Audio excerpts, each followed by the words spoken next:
Hello, everybody. It's 8 o'clock, and I'm Jim Bennett. And I'm just checking to see if we've got everybody in here. Got some people in the waiting room, but glad to have all of you here.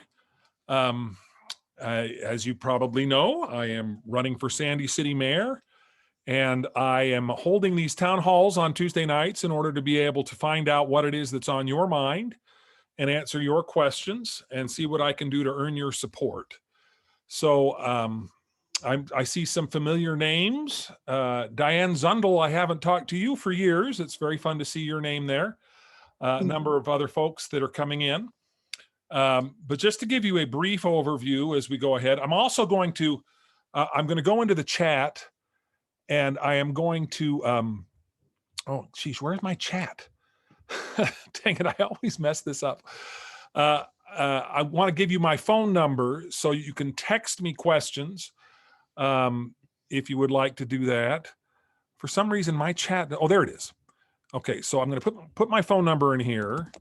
And so if you don't want to speak out in the middle of the meeting, feel free to text me. You can also put questions into the chat if you want to do that. But also feel free to jump in and say hello. So, and to ask your questions and we can have a conversation. Just to give you a little bit of background, I moved to Sandy City in 2002 in order to work as the Sandy City Communications Director. And I did that for a little over a year. And I actually was working for Sandy City when we started the healing fields. I was there for the very first healing field, which is going to be 20 years ago, which is very exciting. And, or almost 20 years ago. Anyway, this year is going to be the 20th healing field, but that will be 19 years ago. Anyway, for most of the time that we've lived here, we've raised all 5 of our children here. Sandy City has been sort of the jewel of the Wasatch Front. And Mark Edmonds, who is a former city council member who is supporting my campaign, said to me, I didn't think we could lose that in so short a period of time. But these last few years, we've lost it. I feel like Sandy City government is broken. The mayor's office won't talk to the city council. And as I looked at this race, I thought, okay, well, you've got 4 members of the city council who are running. You've got a former member of the city council. You've got somebody who worked for the city council. And I look at this and I say, well, these are fine people. But what this says to me is if you're happy with what your city government is doing, you've got plenty of people who are going to give you more of the same. And from my perspective, I don't think the people who broke it are going to be the people who are going to fix it. I think we need a fresh perspective to get Sandy City back on track. I can provide that perspective and I can focus. I want to talk about the issues that are important to you. Last week, we focused quite a bit on weekly recycling, and that's certainly something we can discuss again this week. But with that brief introduction, I want to throw it open. And if anybody wants to jump in and ask a question, and let's have a discussion. Who wants to go first?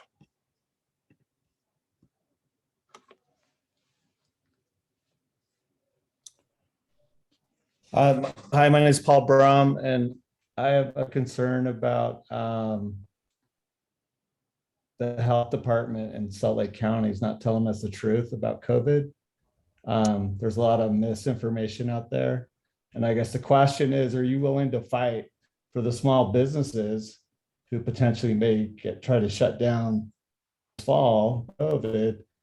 And there's all kinds, like CDC just came out and said they're going to change the PCR test because it can't detect the flu. It can't detect the flu versus COVID. So we have a faulty test, and that's what they're basing all their decisions on. There's no science and no truth. If there is, point me to it. Okay. Have we been emailing, Paul? I've been emailing with somebody back and forth about this sort of thing. Was that you? Or is this somebody else that I've been talking to? No. No. I mean, this is an important subject, I think, to bring up, particularly today, because the CDC did issue new guidelines today that's saying that in high infection areas, they're going to require vaccinated people, not require, but they're going to recommend that vaccinated people continue to wear masks or go back to wearing masks. I don't know what that means here in Utah yet, because I haven't seen anything from the state saying that they're going to reinstitute mask orders, although the CDC is now saying that they want everybody to go back to school with masks. And again, I'm looking for But direction. again, but there's no science, there's no proof, there's no science. Like, this is just all, they're making this stuff up as they go along. They've come out and said they have a faulty test, so they're going to come out with a new test. But currently the PCR test is what they're using to make all their decisions. Well, I can't speak to the science of it. I mean, if you're looking for, but actually no one can, and that's the problem. Well, I mean, COVID has been, we're in uncharted waters to a large degree. I do not buy into the idea that this is some kind of plot, or that there's some kind of, I think everybody is sort of looking at this situation and trying to do the best they can. And I think that, the CDC, and I think that the governor, and I think that the state of Utah, particularly the state of Utah, has been operating in good faith based on their best understanding of the information. But they're going along with CDC, who's been changing their narrative every 3 to 4 months. Well, I don't feel qualified to get in to the science. I would have to look at this guy. I haven't heard anything about this test that can't detect the flu. The news that I've seen today is that the CDC is now saying that people who have been vaccinated in hot spots should continue to wear masks. I don't see any guidance from the state of Utah to say that we have those kinds of hot spots. I would not be surprised to see some of that coming, although I don't think there's a lot of appetite for that in the legislature or in the governor's office to reinstitute mask mandates. So I'm sort of following this just along with everybody else, and I'm trying to figure out what it is that would be the municipality's role in doing that. And I very much want to see what we can do to make sure, we're just coming out of COVID, and to go right back into lockdown, particularly after all of these small businesses have been struggling to be able to survive, that doesn't strike me as anything that anybody wants to do, least of all me. And especially when there's no science to back whatever. So, I mean, right now they're saying the variant is being driven up. They're driving up numbers because people are vaccinated. But if you ask someone to show me a paper, show me a study, there's nothing. It's thin air. Well, I mean, in practical terms, go ahead. Well, so they also, at the end of May, they basically, the CDC changed how they're counting COVID numbers from the CDC. They basically, if you've been vaccinated and you get COVID, they take you out of the numbers to say that, basically they're driving a narrative that is only unvaccinated people are getting COVID and are in the hospital. But, I have a friend that's a nurse, and she says that's not true. The numbers are about 50-50 in the hospital. So yes, anyone that works in the hospital is 50-50. It's not only unvaccinated people in the hospital, it's just not true. So all these false narratives are a problem, and everyone's just going along, and no one's challenging, no one's asking for any proof, any science, anything.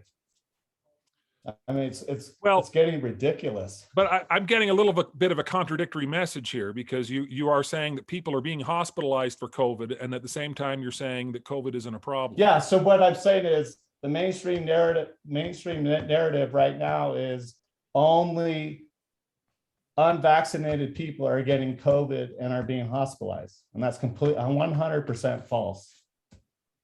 Well, I can't. If you talk to anyone that works in the industry, it's about 50-50 right now. Well, sure. Well, my wife is a physical therapist who works for Intermountain, and she's kind of close to this. My oldest daughter has just finished her first year of medical school at the University of Utah. And, we have a lot of healthcare professionals in our family. This is not something that I have heard prior to this.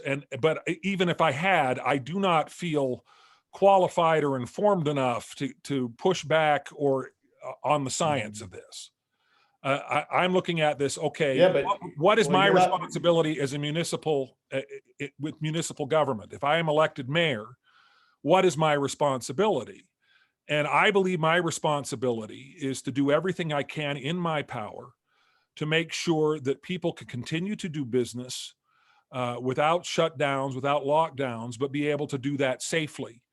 And navigating that has been very difficult and tricky. And there's no question that there have been numerous mistakes made on every level. But at the same time, I'm not willing to say, okay, well, this is some kind of terrible conspiracy. I think this is public officials who are trying to do the best they can to figure out a difficult situation where we're in uncharted waters. So I mean, I don't want to spend, this Yeah, time. that's fine. Yeah, if yeah, we can move on to Well, another that's topic. fine. That's I mean, I fine. appreciate your concern, and one of the things that I'm looking at, I'm a member of the Tabernacle Choir at Temple Square, and we have not met as a choir since March of 2020. And we just got word that we're going to be able to come back on August 26th to begin rehearsals. And I am so thrilled about that. And this news today, I'm going, okay, well, is that in danger? Is that going to change? Are they going to go back and lock that down again? I really hope not. I really hope we can do everything we can to make sure that we keep businesses open in the state of Utah and in the city of Sandy. And that's where my bias is. And that's what I want to lean toward. But at the same time, I recognize that the safety of the citizens of Sandy, the safety of the state of Utah, that's certainly my preeminent concern. And I think that's the preeminent concern of elected officials everywhere. And the fact that they haven't done this perfectly, I'm willing to cut some folks some slack as we try to figure out how to go forward. But I will very much, I'm happy if you would like to text me some information that I can look at with regard to this test that you say is faulty, Sure. this kind of I information. will. I'd love to just sort of take that offline, and then maybe we can talk Okay. again, and feel free to give me a call throughout the week. So is there anybody that wants to follow up on that, or is there another issue that somebody would like to discuss? I have a question. Oh, okay, sure. Let's see, was that me or George? I heard Gregory, and then you jumped in, and I just responding. Ladies first, go ahead. I'll check out for a minute. That's fine. Okay, that's really nice of you. Okay, so I feel like I'm a little bit late to, or maybe the communication just wasn't there in regards to ranked choice voting. Right. And so I'm wondering, what are your thoughts on that? Because it looks like we're doing it. It looks like we're doing it. Yes. Very, very good question. So I got into this race. I actually made the decision to run for mayor in February. And one of my opponents had already started putting up signs, and I went out and got some signs, and I started putting up some signs, and then everybody else, we all dove in late February, early March. And the expectation was we were going to be doing that for an August 10th primary. And then about 2 months into this, as I've been running, I get word that the city council has decided to scrap the primary and move to ranked choice voting, which means, in the first place, that we started this campaign way too early. These signs went up way too early because we thought we were sprinting to August, and it turns out this is a marathon until November. And so, I look at that, and that's a little frustrating to have the rules changed in the middle of the game. But that's, you play the hand you're dealt, and that's the hand I've been dealt. And the members of the city council who are running for mayor apparently thought that this was an appropriate thing to do. I'm a little nervous that we're the guinea pigs. This hasn't been done on a municipal level in the state of Utah. And we're the guinea pigs. There's a couple of other municipalities that are doing it as well. But it'll be interesting to see what happens. And people ask me all the time, well, what does this mean? What is it going to do? And my response is, I don't know, and neither does anybody else. It's really hard to pin down how it works. Just to give you an overview of what it is, because I think there are some people who just still don't understand what it is. In a ranked choice vote, instead of just choosing one candidate, you list your candidates in order of preference. You rank your candidates. It's called ranked choice voting. It's also called instant runoff voting, because what happens is, let's say you're listing your candidates and you choose me thank you very much, as your first candidate, but somehow I fall short and they count all the ballots and I come in last. What happens is they take my name off the ballot for everybody that voted for me in the first place. And all of my votes go to their second place choice, and they count all the ballots again. And then whoever comes in last, all of their votes are given to the next place on the rank. You see how this goes? So you keep counting ballots and you keep removing people who lose until you're left with somebody who gets 50%. So it's an instant runoff, because the runoff is happening as you continue to count the ballots. And that's how it works. So my feelings about it, in principle, I think there are some very good things about it. One of the things that it does, studies and research have shown this to happen, and I see this happening in this election, is that it keeps candidates from beating up on each other too much.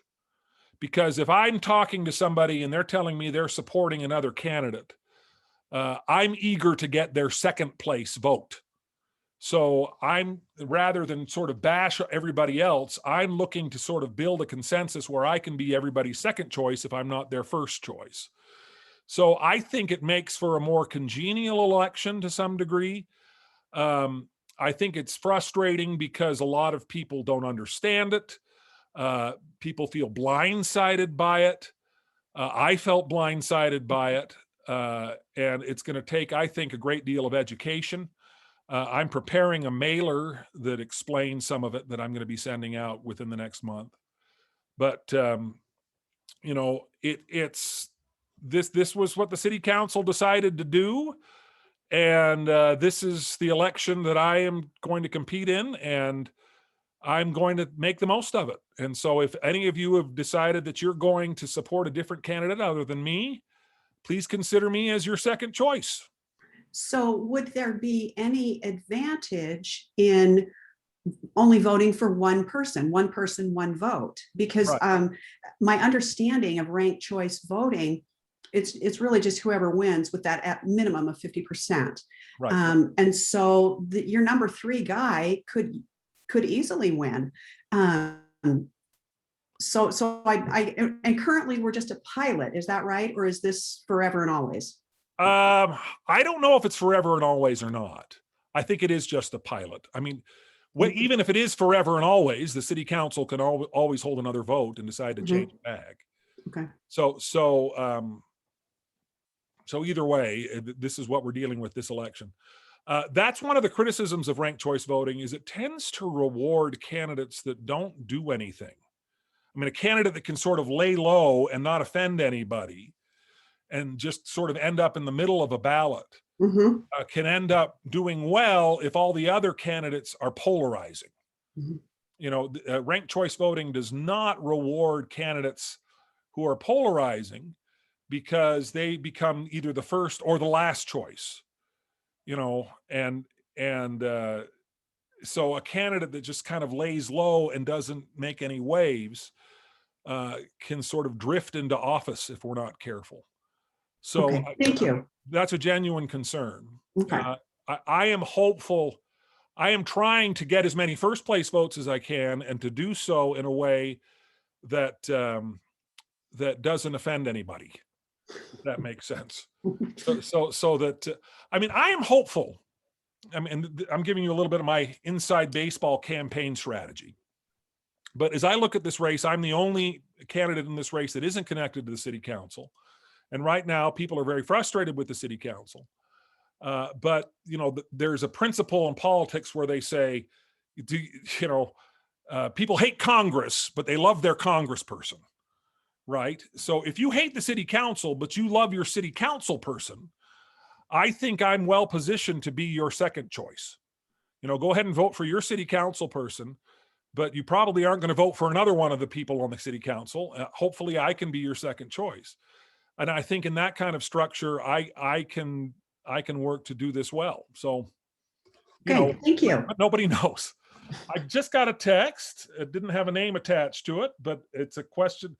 Do you happen to be related to Bob and Wallace Bennett? And the answer is yes. Wallace Bennett is my grandfather. Bob Bennett is my father. And, you know, I have more hair than either one of them ever did. So that might throw you off a little bit. But yes, Senator Bob Bennett is my father. He passed away 5 years ago, a little more than 5 years ago. But he has sort of been my inspiration as I've been involved in politics, and I miss him every day. He was always very good at distilling complex problems into very understandable. He could always find the principle at the root of it. And, you know, every day as politics is wild and national politics is difficult, I've always just every day wondered what would he say if he were still here, because he could make sense of things that a lot of other people wouldn't. But whoever asked me that question, did you know my father or my grandfather? You can text the answer if you don't want to say it out loud. I will say it out loud. Yes, I got to know your dad and my banking career, and then I remember the first senator I ever voted for years ago was your grandfather. So that's been my first step into politics. Very nice. You're dating yourself just a little bit there. I am. But yeah, I remember I was actually born in Washington, D.C., in the District of Columbia. My father was back there working for Sherm Lloyd, who was the congressman from Utah. And my grandparents, my grandfather was finishing his final term in the Senate. But some of my earliest memories are visiting him when he was serving as a senator, and I had no idea what that meant. I was a young child at the time, but that's very cool. I'm very glad to hear that. So, all right. Any other questions? Feel free to jump in or feel free to send me a text. I'm just curious, just kind of by a show of hands, you have an option to raise your hand. But how many of you are happy with the change from weekly to bi-weekly recycling? Generally, would you like, or you can put it in the chat, you can say weekly or bi-weekly. Would you prefer that we went back to the weekly recycling, or are you fine with the bi-weekly? I've got prefer weekly as a comment here in the chat. Because prefer weekly is where I am. I'm at a place in my life where I end up filling up the recycling bin faster than I fill up the regular waste bin. And, you know, the decision to move straight to the bi-weekly recycling was kind of frustrating in that I don't think there was enough public input for it.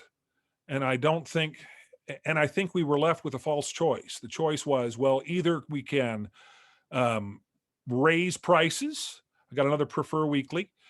We can either raise the price of the service that we've been provided for years, or we can discontinue the service and we can just move it to bi-weekly. And, you know, Sandy City has a $160 million annual budget.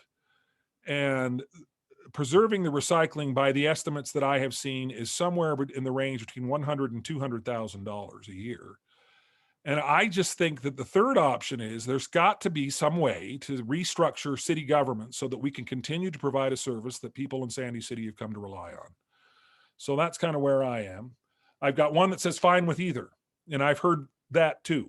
I've heard that from a number of people. This doesn't seem to be as big an issue for some people as it is for others. I have a question in the chat. Does Sandy City have any rule for a house being vacant and not lived in for several years? Paul, could you elaborate on that? I'm not quite sure what that means. I'm not aware of anything like that, but can you sort of give me a little more context for what your concern is there?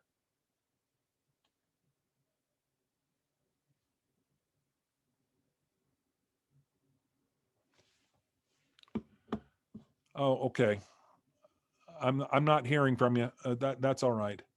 I've got another question in here. It's a good question. What are your thoughts about the LCC EIS?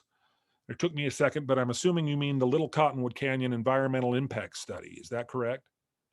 Yep. So I looked at that and went, oh, crud, I got to know what that acronym means. I went to there was a big hearing at Butler Middle School. Yeah, I was there too. Oh, were you there? It was what was your impression of the hearing? The longer that I listened, personally, I don't think that we need to do any of those extreme measures, but the longer that I listened to all the reasons why we don't need to, it seemed more and more to me like there are big players that are just looking to line their pockets. It's hard to argue with that. I went there. A lot of people ask me about this as if I have any kind of say in what's going to happen. And I don't, and neither do any of the other candidates. This decision is going to be finalized and made prior to this election, and it's not going to be made by Sandy City officials. This is a UDOT decision. I understand, but I think that, it does say a great deal about perhaps your thoughts on general, conservation, environmentalism, the amount of people that are going to be here, how we deal with traffic, et cetera, et cetera. It's good to hear your opinion. Sure, I'm happy to give it to you. If I were king for a day, Aaron DeKaiser, who's running for city council, got the best reaction of the evening at Butler Middle School. And he said what I think most of the people in the room were thinking, which is that the two options that are presented to us are both lousy, and that the best option is not even on the table anymore. In my estimation, it makes the most sense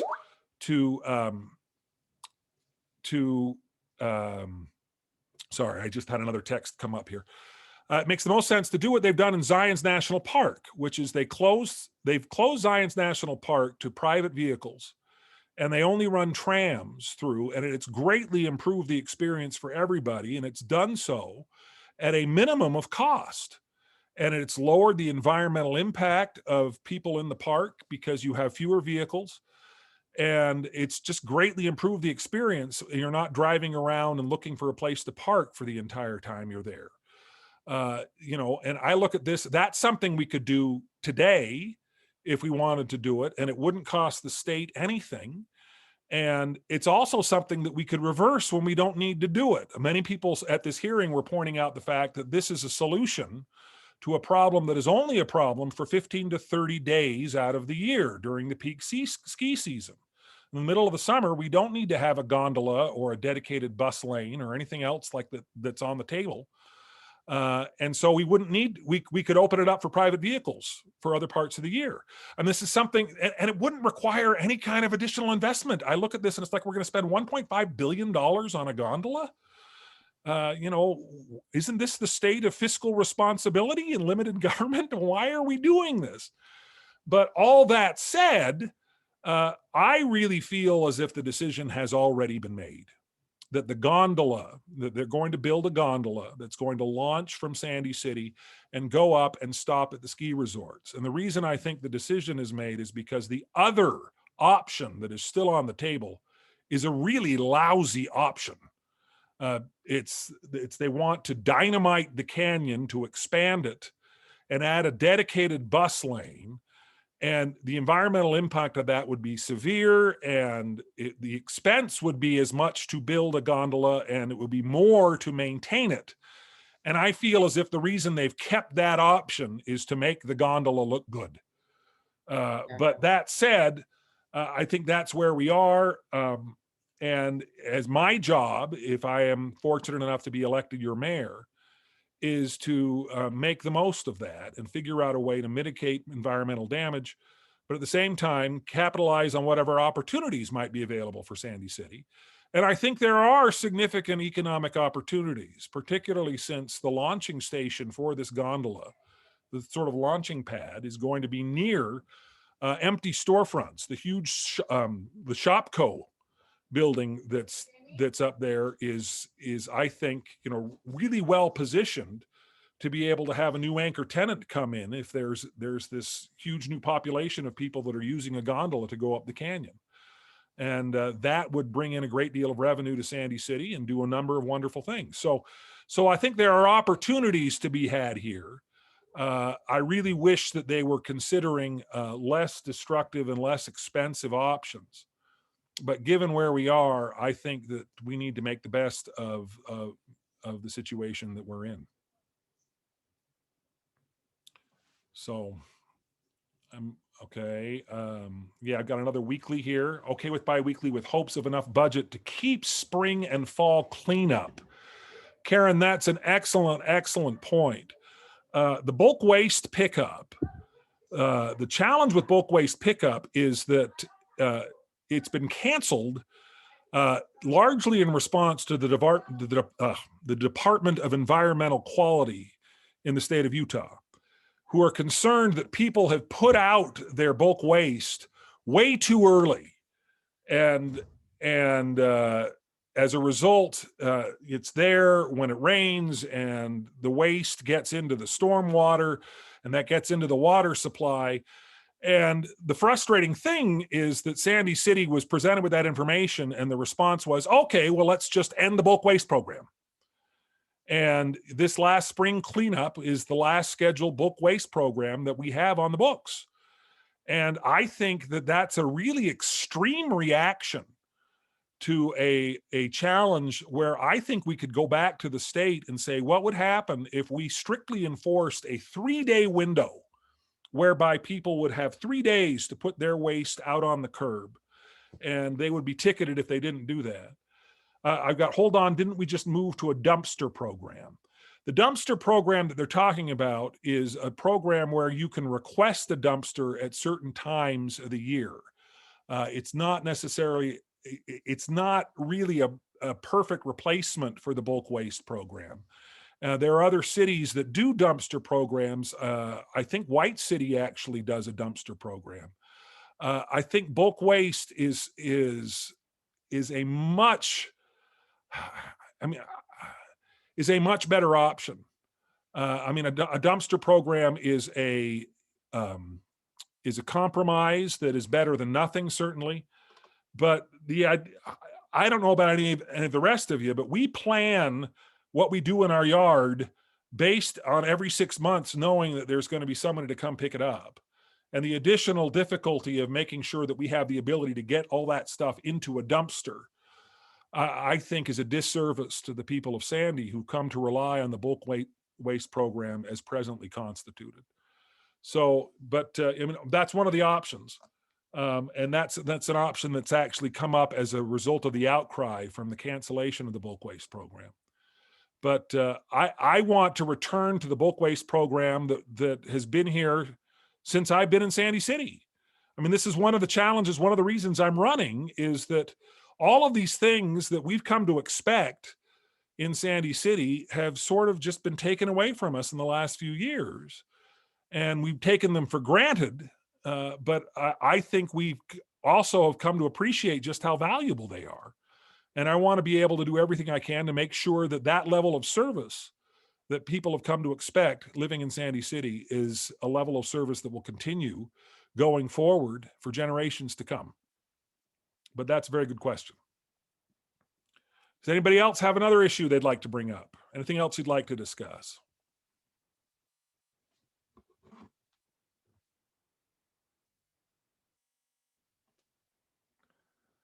Okay, I just got a text that said, are you a Republican or a Democrat?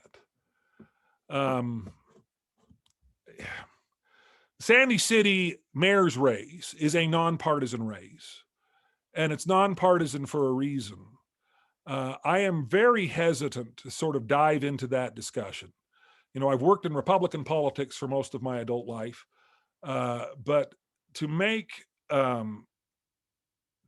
Sandy City's mayor's race a sort of proxy war for the national partisan discussion, I just don't think that's helpful to anybody. And I don't know what the difference is between Republican and Democratic approaches to bulk waste pickup or weekly recycling or any of the kinds of things that Sandy City government has, you know, I just don't think that's the role of municipal government. So I really feel like it's essential that we focus on the important things that matter. And I think partisan politics are a distraction on the local level. Jim, when you win the election, I got a comment here. I would suggest you hold a meeting to see the real data that made the council decision on bulk waste. Gregory, I'd like to do that even prior to winning the election. Do you have access to data that I need to review? No, but just listening here, it sounds like that was a pretty quick decision to make that. And again, it's that, let's see the real data that you prove that this is causing an issue with the environment. Sometimes they make some pretty quick decisions. Yeah. So yeah, I don't have any data, Jim, but that's probably a good topic to bring up like you did last week as a follow-up, because it affects that as well. Yeah. With the bulk, huh?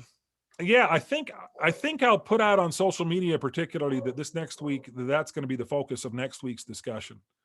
I want to get educated a little more on that to make sure that I have the hard data to be able to back that up.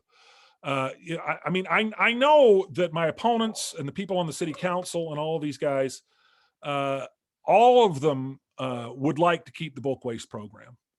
I think that even those that are not on the city council, one of my opponents has made a video talking about how she wants to make sure she's going to bring back the bulk waste program. So the challenge that I think that is there is one in how do we convince the state and the Department of Environmental Quality to allow us to do that. Because, and I think there's some county considerations there too, but I think that's an excellent point in that I want to be able to have enough hard data that I can come to you with, okay, this is exactly why it was canceled. This is exactly the strategy in order to bring it back.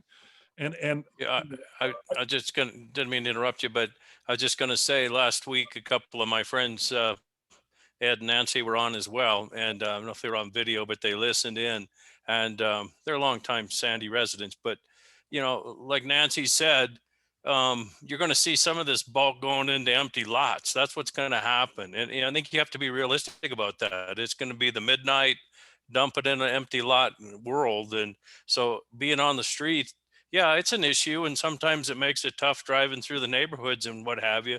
But at least you know it's going selectively to where it needs to go. Yeah, no, I think that's absolutely right.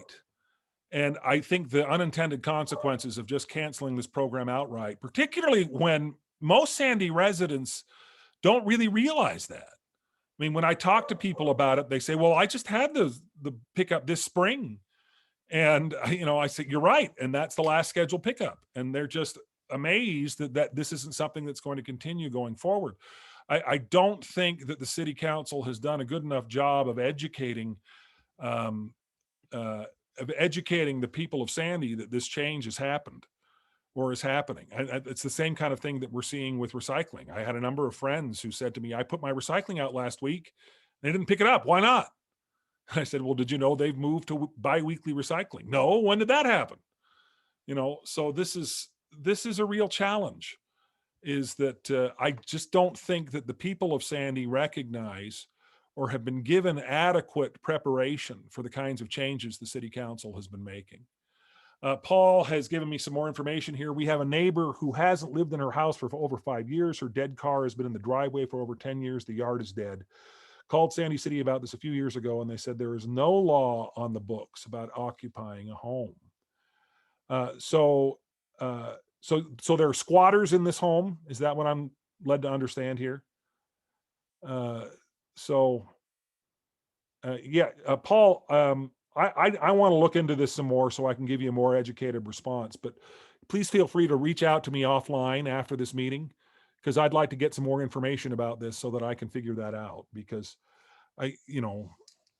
that kind of thing where you have, a derelict vacant house that is an eyesore to everybody, or you have dangerous conditions where people who are squatting in a house, I mean, that destroys neighborhoods.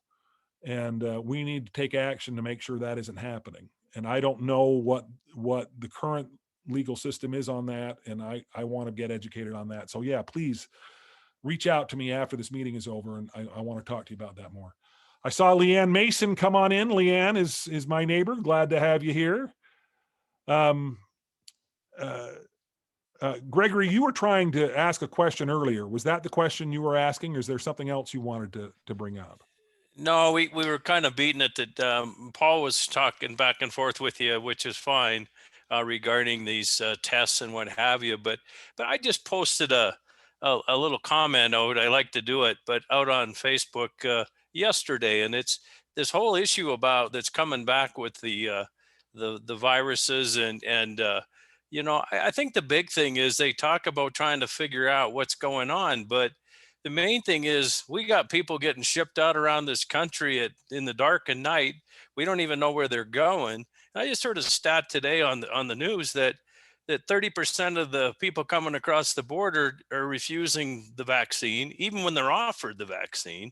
And then we don't know of that 67% that they're not talking about, or what is the percentage coming across with the virus. So my whole thought on the point I put out yesterday was, where are these people going, and are these people part of the reason we're haven't seen some of these hot spots around the country if we don't even know where they're going? You're talking about immigrants? Yeah. Are these legal or illegal immigrants? Illegal.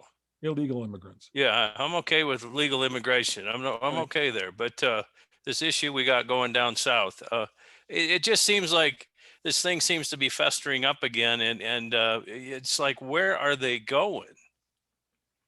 Well, I mean, I can't speak to that in terms of, I mean, we can dive a little bit into national politics here, but you're saying illegal immigrants are being offered the vaccine and turning it down? I just heard that stat today on a couple different shows, and it was 30% are refusing the vaccine when they're offered the vaccine because Right. Okay. I mean, I just don't understand the framework of how somebody who comes across illegally is also being approached by a legal entity and being asked to take a vaccine. So I don't know if it's illegal, but I think it's illegal. It's probably being off. The whole COVID experience has been, again, like anything, there are pros and cons. I think with COVID, it's almost all cons, but it's highlighted some things to me that are very frustrating, which is I don't think vaccines and illness and public safety should be subject to partisan politics. I want to follow the best possible medical advice that I can find, and I want to be able to trust it. I don't want to be able to feel like, okay, well, I'm showing my allegiance to one side or another based on whether or not I'm taking a vaccine for public safety.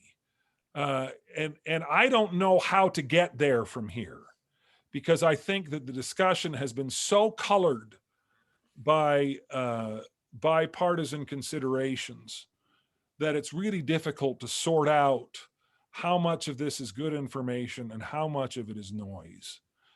From my perspective, I've got medical professionals in my family, and we've all been vaccinated, and we feel like that's an appropriate thing to do, not just to protect ourselves, but to show respect for others. And I am hopeful that other people would do the same. Now, if you want to come back to me with statistics, well, the vaccine doesn't do any good, or they're, earlier in this meeting, somebody said it's 50% of the people who are having COVID have X. I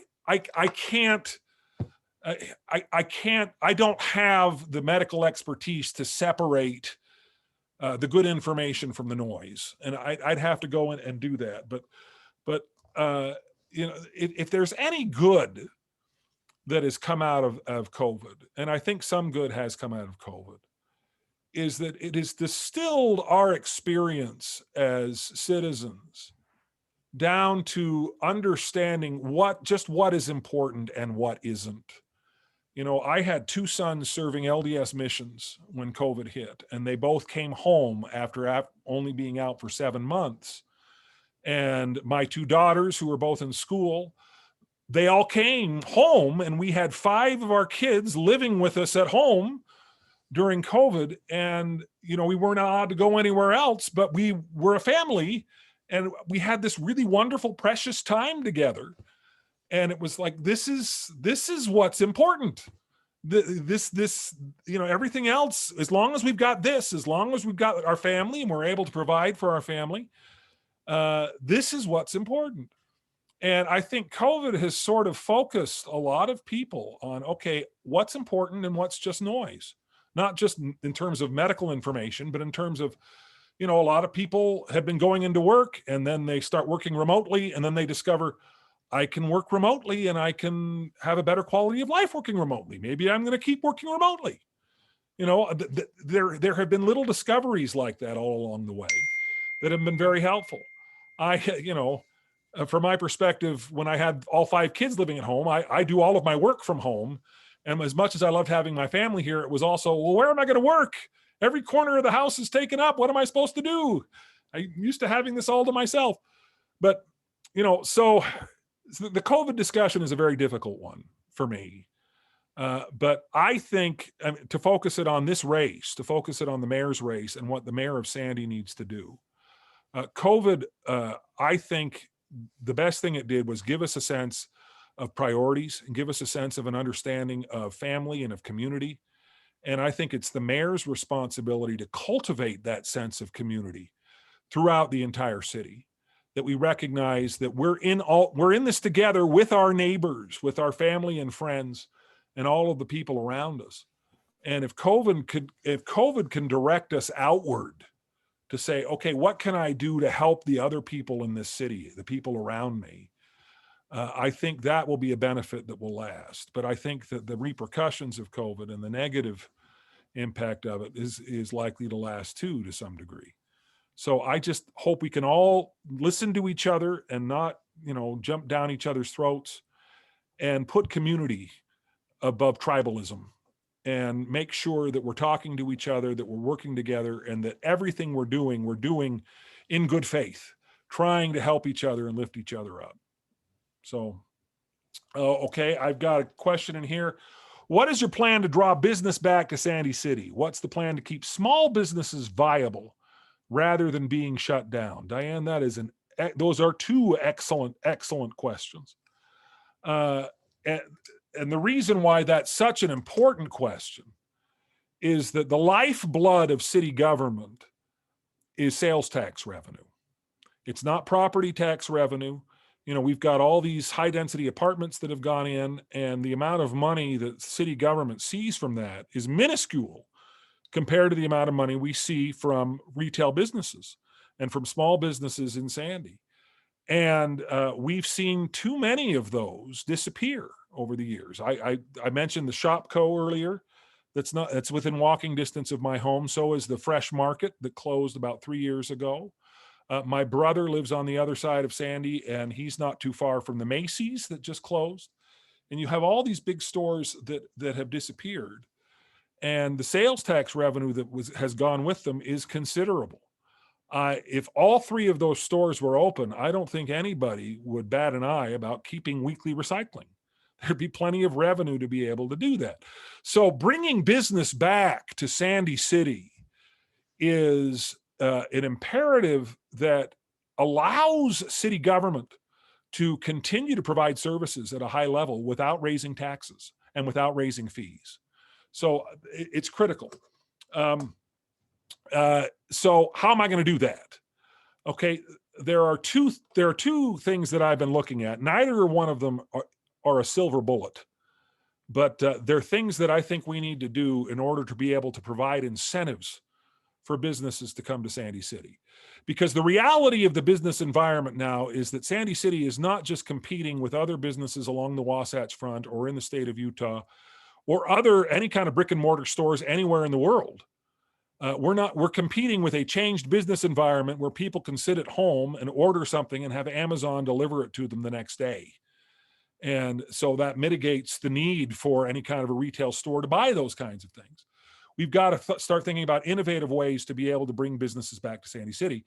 And the 2 ideas that I've got, after I left full-time employment with the city, I was contracted by the city to do some PR work, both for the what became the Rio Tinto soccer stadium, and also for an arts project that kind of morphed into what's now the Hale Center Theater. We had a developer that wanted to build 2 large towers, kitty corner from Sandy City, and it was called the Proscenium, and it was going to have a huge theater complex that was going to take the wind out of the sails of Salt Lake City, because there was competition to figure out who could build a Broadway style theater to bring in touring companies and who could do that first. Turns out Salt Lake City did that first, and that's the Eccles Center downtown. But Sandy City at one point was going to do that, and I was right in the heart of that, and I was working with the developers, and they created a redevelopment agency in order to make that happen. And the idea behind a redevelopment agency is that if you, to attract businesses, you say to them, all right, for a period of time, the sales tax that you generate is going to be is going to stay with your business. We're going to reinvest that in your business for a fixed period of time. I think for the proscenium, it was a 10-year period of time. And that redevelopment agency was transferred over to Hale Center Theater and is now in place with Hale. And the idea is, okay, so you can keep this revenue, and you go, well, why would you do that? Because that's costing the city money. It's not costing the city money, because if you don't do that, the business doesn't come and Sandy City's left without any money anyway.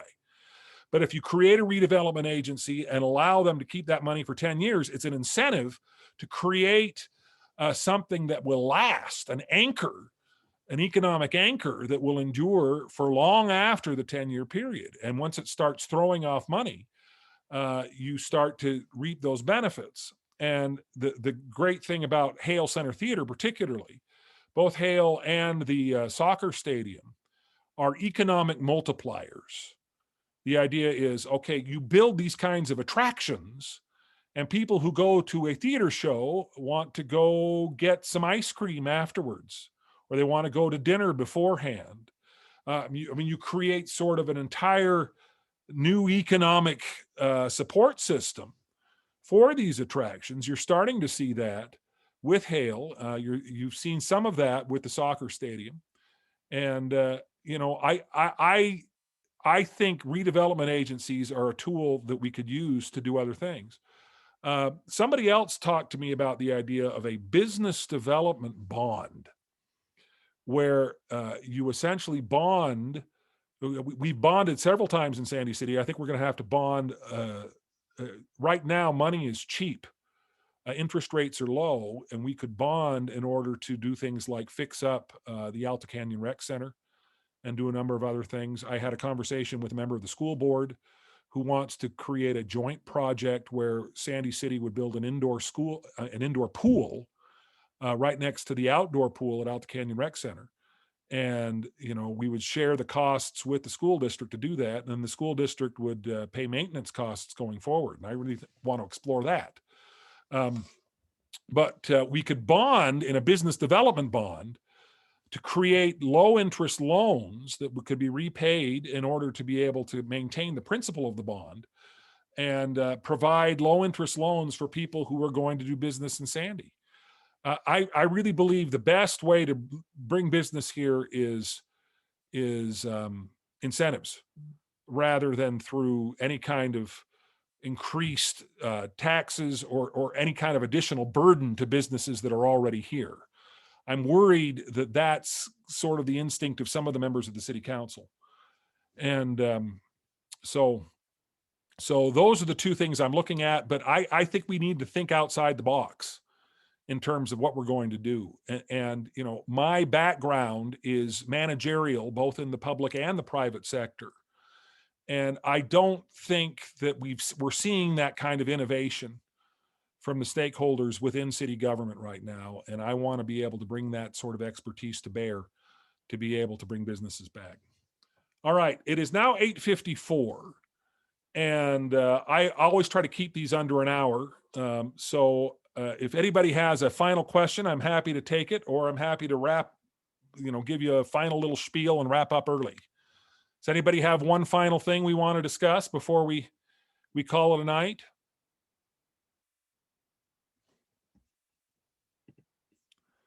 All right, going once, going twice. I appreciate all of you coming here. I think it shows tremendous engagement that you're willing to talk to a city government candidate this far out from an election. I think it speaks well for your engagement in this city and in what you want Sandy City to become. And I appreciate all of that. If there is anything you would like to do to reach out to me, if there's anything else you would like to discuss that we didn't cover this evening, certainly feel free to keep coming back to these meetings. I'm going to be holding them all the way until the election. But also my phone number again is in the chat, and feel free to text me or to call me. I'm happy to talk to you one-on-one if there's something that you want to discuss. I really feel like this is a pivotal moment in the history of Sandy City. I really feel like we are on the precipice of making decisions that will affect Sandy City for generations to come. And we have the opportunity to shape Sandy City into the city we want it to be able to manage the growth, the significant growth that is coming, and to figure out a way to do that so we can balance the needs of growth with the kind of lifestyle and the kind of natural beauty that drew us to Sandy City in the first place. And it's imperative that all of us participate in doing that in order to shape Sandy's future. And the decisions to shape Sandy's future start now. Sandy's future starts now. And I appreciate all of you demonstrating your willingness to be a part of it. So I thank you all very much, and I hope to see you going forward on the campaign trail. Thank you all for coming. With that, I'm going to sign off. Thanks very much.